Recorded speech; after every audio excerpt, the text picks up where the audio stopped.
Okay, let's get started on this new watercolor painting I'm going to show you. First, I spray my whole palette down with water. Wait about 2 minutes and then it's completely activated and ready to go. I'll be using a lot of the center of this palette. I already have some colors mixed. I had done a practice thing over here on this other note back, and I'll be making a couple changes to it, but that's the general idea.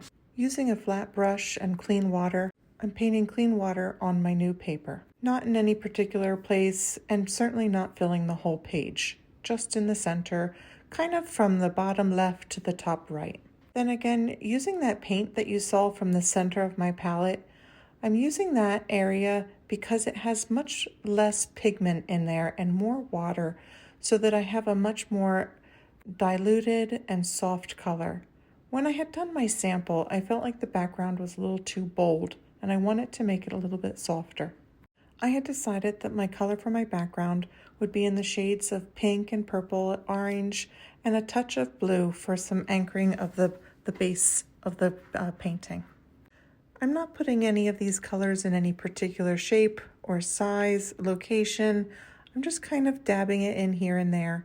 I did decide I wanted to use a little bit of blue, and so I went into my palette and smooshed it around in the center there, just to kind of like get it on my paintbrush and to mix it with some of the other colors that are on the palette. I like to keep my base of my painting a little bit heavier than the top. I feel like that balances it. Using a rigger brush or line brush, or any brush that you can use like this, I am splattering some blue and some purple. Now I'm going to dry it with a heat gun. You could use a hair dryer, or you could go get a cup of tea and wait for it to dry on its own. Since I had done a sample over here in my notebook, I wanted to take a look at that again and remind myself of what I liked and didn't like about my sample. You can see that my background is a little lighter, not as bold, and I'm going to do the same thing with the leaves and the petals. Not quite as much pigment, less paint, more water. Using my round paintbrush, I believe this is a size 10 or 12, nice fat one, which will hold a lot of paint. I'm dipping it into the purple, and then I'm just tipping the tip of my paintbrush into more like a magenta pink color. I'm adding 4 petals around the center of my flower, making the petals different shapes to indicate that the flower is facing different directions.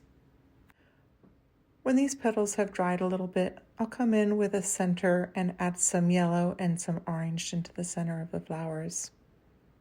I do want to add in some buds, so I'm just going to make a soft little bud at the top, maybe 2 or 3, just to add some movement to the painting. It's so fun to experiment. I don't intend to hang this or give it to anybody. I just paint for fun. And sometimes I do things with my paintings, and sometimes they just hang out in my office. If you don't experiment, you don't know what you can do and what you can't do. You don't know what you like and what you don't like. So go ahead and experiment.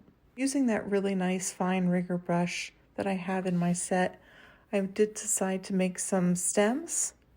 I do like to merge some of my stems together so that they are branching off of each other, so that you don't get too many stems down at the bottom, which sometimes can feel a little heavy and distracting. So I like to limit how many stems I use.